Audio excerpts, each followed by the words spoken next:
glassesusa.com. Glasses prescription lenses are included, so you get to see exactly what, and with insurance. Isn't that scary? A person who read the script said I needed to make it more Halloween themed. Go to the link in the description down below for a chance to get a lot of them. And this is cool because I've never been able to afford to have this many glasses, and so now I get to like. They will also be linked below. Basically throughout this video, first change I'm going to be making for this video is I'm going to take these off and slip into these cute little, I believe they're called Ototo lenses, which are very delicate, and I picked these out because I'm a very big fan of the aesthetic of John Lennon, but I feel like you can barely see them on camera. And I also picked them up because they're going to help me with the Halloween costume I'm going to try and pull off. Creepypasta are defined not by just being creepy stories which are published online, but being creepy stories which are then copied and pasted to all corners of the internet. This can often mean that the origins of these stories can be very easily lost to time as they're spread further and further with less and less context. That is, of course, until the stories become so popular that the original creators want to start collecting royalties. The early evolution of creepy stories spread online can be traced back to email chains that would come packaged with creepy connotations. You might recall a couple of these if you're old enough. It wasn't uncommon at the time to log into your email and see it flooded with various messages somewhat similar to, "This is the last known photograph of a teenage girl who was found murdered only a few weeks later. The girl seems to not notice the figure in the background, who is believed to be her attacker. Send this email to 20 of your friends, or else Blue Garfield will come to your house tonight, and you shall never be seen again." Well, it might make more sense to others to start this video by attempting to find some of the earliest examples of chronological creepypasta stories. I think I prefer to start with one of the most infamous characters throughout the entire lineage. In August 2008, Newgrounds user Killer Jeff uploaded this photograph. Little was known about the user at the time, but we do know that his name was indeed actually Jeff, and that he had taken a photo of a creepy mask, barely photoshopped, and was attempting to create a new story attached to it, which he hoped would scare any reader that came across it. This man is what other people call bizarre. He's like a Bloody Mary game, except you must perform it in the closet. Turn off the lights and sit down cross-legged. Repeat this saying 3 times while turning your head back and forth. He's in here with me. He's in here with me. He's in here with me. After the saying, close your eyes and call out the name Jeff. He'll appear by putting his face right up to you and proceed to yell and try to chant harm at you. Jeff. He'll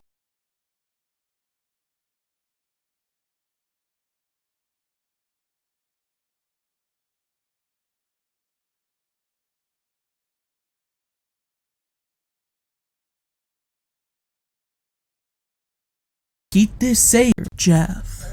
He'll appear by putting his face right up to you and proceed to yell and try to chant harm at you. To make him stop is to stand there and compliment him. I love what you've done with your hair. Not doing so will result in a nightmarish field trip. You do the rest from there, worms. Wanting to expand the lore of who Jeff the Killer had been before he became a demonic killer, he next moved to YouTube, where he uploaded a terrifying video going into the character's origins. Alright, I hope you guys are ready for this. Oh, that's just perfect. You gotta love like that Windows Movie Maker like text fade. So the video starts off with this like long clip of Jeff the Killer's like disturbing face, and it's like, you might be wondering how he got this way, how he got so disturbed. And then it has some photos of this guy smoking, and it says this is his brother Liu. Jeff and Liu were really close, and that it has a photo of this like teenager, and it says this was Jeff in his teen years. But my favorite part is that it just shows photos that has nothing to do with the story. Like, it shows a photo of spiders, and it says, like, yeah, I took this photo with Liu. And I feel like that's the perfect representation of how these stories are usually written, where they always go on these completely pointless tangents that the writers are throwing in for legitimately no reason. This is the whole story so far. Jeff was hauling a gallon of acid into the bathroom to clean out his bathtub. He slipped on a bar of soap, in which he fell, and the acid splashed all over of his face.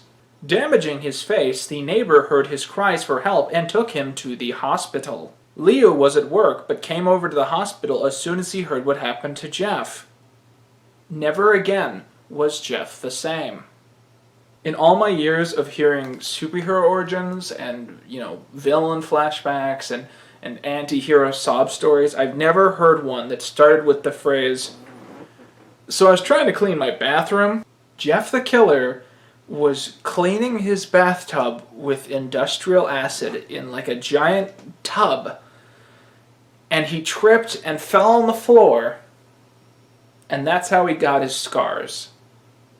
A couple years later, a fan of the story attempted to do like a soft reboot that made the characters a little younger to appeal to a wider audience, and this is the version that most of you have probably heard, and I'm going to now relay to you. So in this version, Jeff and his brother Liu, they're 13, and they've just moved to a new town. And their mom meets the neighbors and learns that their neighbors are going to have a birthday party for a guy named Bobby. And the mom's like, hey, can my kids come over? And at first they're a little embarrassed because they're kind of older, and they're like, Mom, we don't know any of these people. But the mom is like, look, we just moved here. I want to get a chance to meet all these parents. Just roll with this. I think we'll have a good time. But the party's later in the day, so first they have to go to school. So they go to this bus stop, and they meet this bully who rides in on a skateboard and jumps over their legs. And he steals Liu's wallet and threatens him with a knife. So Jeff immediately, without thinking, just snaps. And he breaks this guy's arm and steals his knife and stabs him a bunch of times. And other people show up to try and stop him, but Jeff just kicks their asses too, and then they run off to school. I'm gonna have some good time learning some algebra.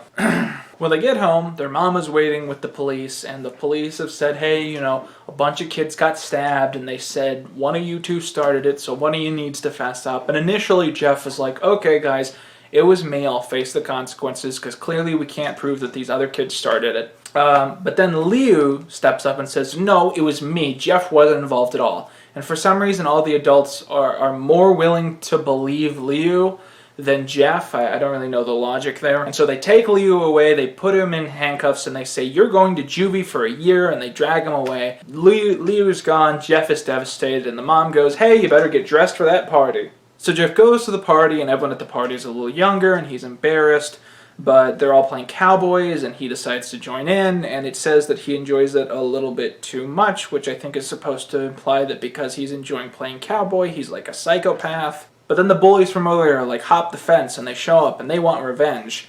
And they start a fight with Jeff, and the adults come out and try and stop this, but then the bullies pull out guns and tell the adults, hey, you get involved, guns start flying.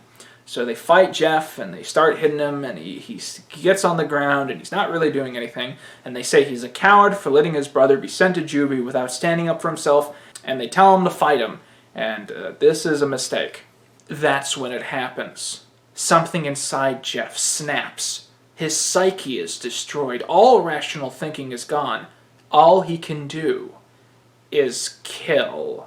He grabs Randy and pile drives him to the ground. He gets on top of him and punches him straight in the heart. The punch causes Randy's heart to stop. Jeff runs to the bathroom and the bullets start flying, but he dodges everyone. The fight moves into the bathroom, where one of the bullies knocks a shelf down, and I quote, a thing of bleach fell down on top of him. The bullies light a match, and Jeff catches on fire and falls back to ground level, where all of the adults gather around him.